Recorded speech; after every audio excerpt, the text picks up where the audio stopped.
आज के टाइम में एक वर्ड सबसे ज्यादा सुनाई देता है। क्या? फेमिनिज्म। कोई कहता है फेमिनिज्म मीन्स इक्वालिटी, तो कोई कहता है फेमिनिज्म अब वन साइडेड हो गया। इसी बीच एक और सवाल आता है, मैन कमीशन क्यों चाहिए? और जब इक्वालिटी की बात होती है तो फेमिनिज्म ही ज्यादा क्यों यूज होता है? आज हम इस टॉपिक को इमोशन से नहीं, ग्राउंड रियलिटी और लॉजिक से समझेंगे। तो पार्ट 1, फेमिनिज्म इतना ज्यादा क्यों यूज होता है? सबसे पहले क्यों यूज होता है?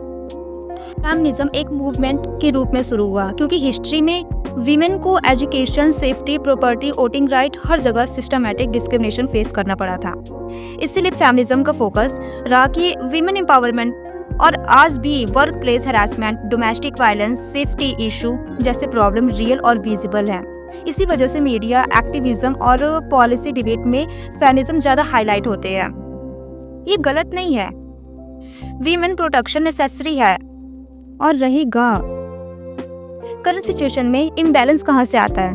प्रॉब्लम तब स्टार्ट होता है जब इक्वालिटी का मतलब सिर्फ वीमेन सेंट्रिक हो जाता है।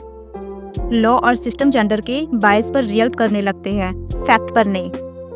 आज की रियलिटी ये है कि डोमेस्टिक अब्यूज सिर्फ वीमेन के साथ नहीं, मैन के साथ भी होता है। Emotional abuse, mental pressure, false case man भी फेस करते हैं, लेकिन कई केस में मैन को डिफॉल्ट अक्यूज्ड माना जाता है। यही से डिमांड उठती है जेंडर न्यूट्रल जस्टिस की। मैन कमीशन क्यों जरूरी लग रहा है आज?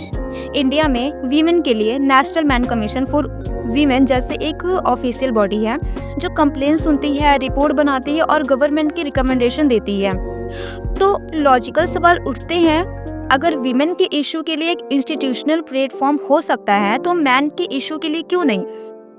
मैन कमीशन का मतलब ये नहीं कि वीमेन के राइट कम हो जाए, फेमिनिज्म को अपोज किया जाए।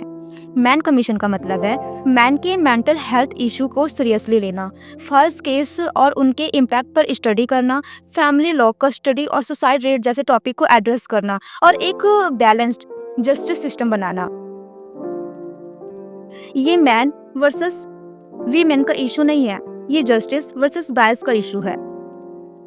तो मैन कमीशन एंटी फेमिनिज्म है या myth?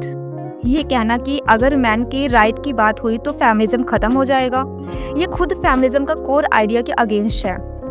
Equality zero sum game नहीं होती है। मैन को राइट मिलने से वुमेन के राइट कम नहीं होते हैं। रियल फेमिनिज्म का मतलब है हर इंसान के साथ फेयर ट्रीटमेंट बिना जेंडर बायस के। अगर फेमिनिज्म के नाम पर सिर्फ एक जेंडर को प्रिविलेज मिले और दूसरे को पेन को इग्नोर किया जाए तो वो फेमिनिज्म है? नहीं, वो रियल फेमिनिज्म नहीं है। अगर फेमिनिज्म का मतलब इक्वालिटी है तो उस इक्वालिटी में सब शामिल होने चाहिए, सिर्फ और सिर्फ वीमेन भी नहीं। मैन कमीशन और जेंडर न्यूट्रल लॉ फेमिनिज्म के अगेंस्ट नहीं है, बल्कि उनके लॉजिकल एक्सटेंशन है। इक्वालिटी का मतलब सिर्फ एक साइड की आवाज़ सुनना नहीं, इक्वालिटी का मतलब है हर इंसान को इंसाफ मिलना चाहिए। यही रियल फेमिनिज्म है और यही रियल जस्टिस है।